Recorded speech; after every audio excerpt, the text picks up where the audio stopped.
كل نفس ذائقة الموت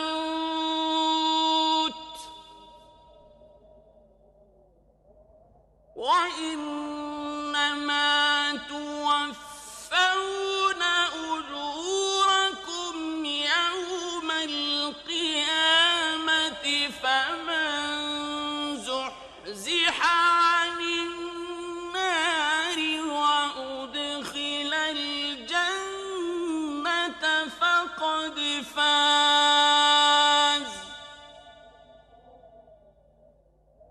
وما الحياة الدنيا إلا متاع الغرور.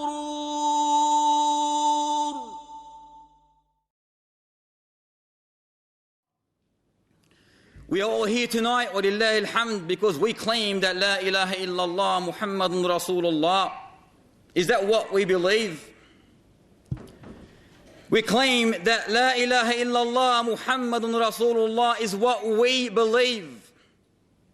Nevertheless, for a lot of people, this is a belief that has dropped its luggage and sat on the tongue and did not move on to penetrate the greatest morsel of your body, the heart. A police officer in a Muslim country writes to a sheikh describing the events that led him to his return to the Almighty Lord. He mentions seeing accidents and crash victims was a normal part of my day. However, one incident was different. My partner and I, he said, was parked on the shoulder of the highway, chatting. Everything calm, peaceful, quiet.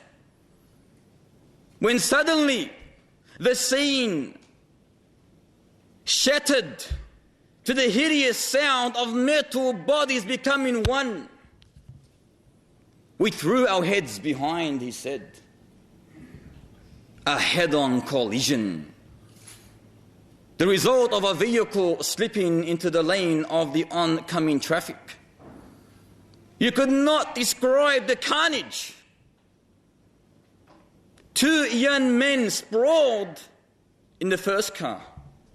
We gently removed them to the side of the road and quickly went back to the second car to assist the driver. However, he was dead. So we ran back to the 2 young men laying side by side on the pavement. My partner began saying to them, "Say La ilaha illallah," seeing them in that crucial, critical condition, on the verge, on the brink of death. Say La ilaha illallah. فَإِنَّ اللَّهَ حَرَّمَ عَلَى النَّارِ مَنْ قَالَ لَا إِلَهَ إِلَّا اللَّهِ يَبْتَغِي بِذَلِكَ وَجْهَ اللَّهِ. For indeed the Almighty Lord has forbidden for hellfire anyone that testifies La ilaha illallah, seeking thereby nothing except the countenance, the face, the pleasure of the Almighty Lord. These 2 young men, were they able to utter this testification of faith, this golden word, this word of salvation, of successfulness, the key to paradise? Were they able to utter this? No. Instead, they began humming the hypnotic lyrics of some satanic song. Instead, they started singing some evil satanic song. The officer said, "I have never seen anyone dying in such a satanic way. I was terrified." However, my partner, he mentions, repeated the instructions, "Say La ilaha illallah." He did not give up. Wallahi, if these 2 young men said La ilaha illallah throughout their life, with the application of La ilaha illallah, it would have been easy for them to say La ilaha illallah. But when there's no prayer, no fasting, no pilgrimage, no La ilaha illallah in reality in their life, how are they going to say La ilaha illallah when they're on the brink of death? You can never ever succeed.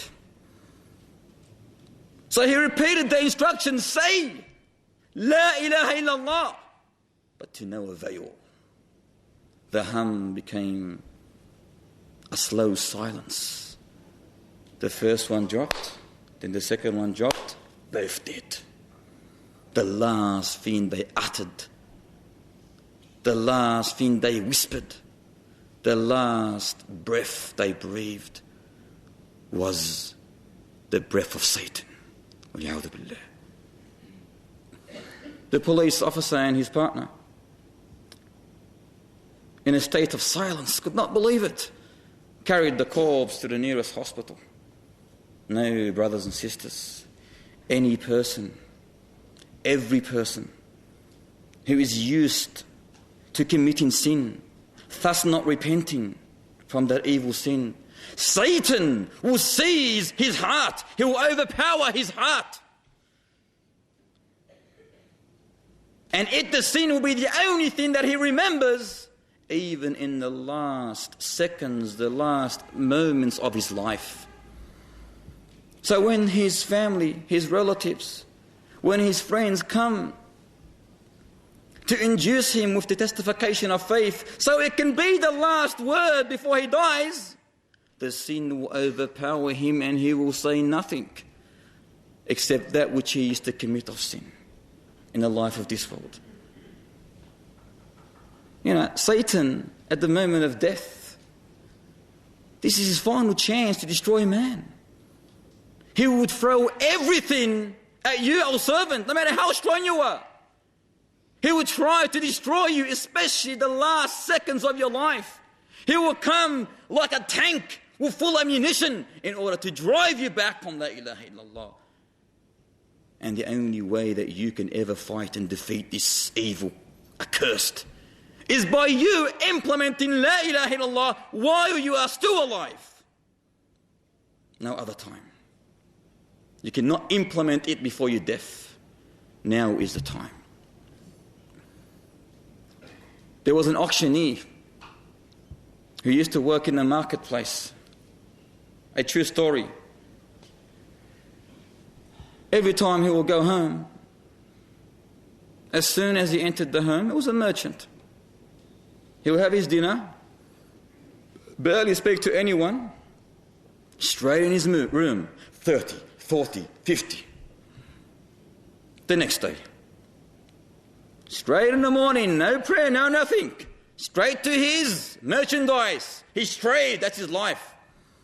He'll come home in the afternoon, he has his dinner, into his room, does not spend time with his family, does not spend time at all utilizing his life in the Islamic way. 30, 40, 50.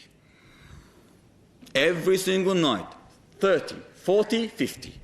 He's in love with money. Death came to him naturally. He's going to die. He cannot live forever. That 30, 40, 50 is going to end one day.